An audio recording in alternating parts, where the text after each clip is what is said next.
Kasi napapansin ko talaga ngayon, super ako lang lagi nakikita nyo. Sa totoo lang, wala nang, ano lang, street food vendor lang po ako, yun lang ang concept ko. Ang hirap din mag-provide ng puhunan. Ito nga, may napaganda na tao, nandito ako lang, kasi dati nasa kalsada ako, so pag-caring kayo. Kung nakapisto ako dito, ano naman yung nahanap nyo. So gusto ko maging patas lang. Kasi sa lahat ng vendor dito, sa dami namin, ako na lang yung nakikita nyo. Yun lang naman yun maging patas lang sana tayo. Pero ako wala akong ano doon sa inyo, pero sana na maging patas mo tayo ha.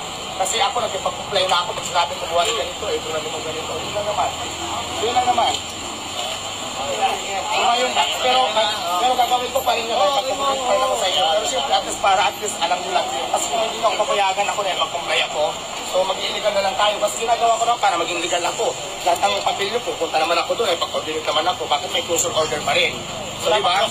Ano pala? Yun lang naman yun Kuya, pasensya na kasi naintindihan mo naman yung sa loobin ko, di ba? Lahat naman, pag-coordinate naman ako. Pero sana maging patas lang po tayo. Kasi ako, hindi pa ako mayaman ha, nagpapayaman pa lang sana ako. Pero bakit kami ganyan? Dahil ako sa hirap, alam yung sitwasyon ko, nagmula ako sa ilalim ng tulay. Sa kasipagan ko, may ganito na ako, ang dami nung ano, dami nung harap. Ano ba gusto nung gawin ko sa buhay ko? Di ba? Pilipino din ako, taong Pilipinas din ako, butantino rin naman ako dito sa Pasay. Yun lang naman sa akin, wala akong question doon, pero sana naman, di ba, lahat naman ng papel yung pinalo ko naman. Pag sinabi, salitahin, nagpagawa ko ng kitchen dyan. So, ano siya ako sumagot ako dyan ano ba yung unang hinala yun? May pag-coordinate ako. Sino ko sa nasa sa City Hall? Narisip nila, pupunta ka sa Miras Mobile, narisip nila, bigay mo ng copy package ka. Sige lang, basta pupunta ako doon. Kailan ako pupunta? Mamaya? Dito na ako kay Diwata. Sige, kasi di ba, para sa inyo.